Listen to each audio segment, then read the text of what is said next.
seba bali wano abataidi abasoga nenda okubebaza obutebisa mu mbeera nga yebabisiza mu kate Buganda nimwaniriza Honorable Mathias Mpuuga era mukubire ku mungalo kuba nkola ya busoga okuba tuli ba Luganda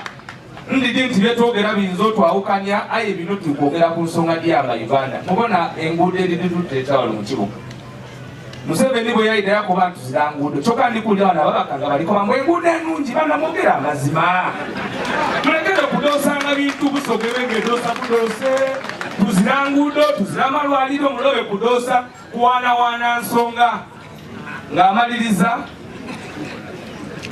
eno busoga tuli bakadaaga ekyo nenze nkyogere anti mwe mutya webaba emisanga egiriwo mulobe kugisiba ku kadaaga mwamukuba mwamuwumuzeere mwamuteere mulobe kumusinga ku misango gitali gije ekyo ndikubasaba busaba nale balita amongo toyirabuka edikukuvumbamu kazooyewumula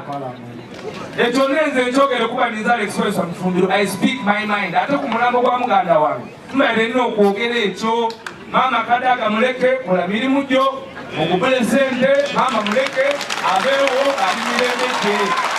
olemi mama waife atubeereirewo mwamutola mu ofiisi eyo mwamusuula eyo kale mumuleke aweereze mutamuta ku mbeera ye muli ku mutaaku ate mwinde mwogere ebigambo ebirungi mu kuziika nimwe ababaka b'ebusoga mwireku ove ku mama kadaaga kulwa Katonda n'ensi yange ndikwenda okubakobera nti Waiswa afiire nga wa National Unity Platform wairabe nalemu nimwe mulikubiriza omukolo tuikiriza aye abaire tayikiriziganya nankola ya bugubuzi kibumba abankumire kulwa National Unity Platform nibanange mwena mwebale n'abaije wano kulwa muganda waife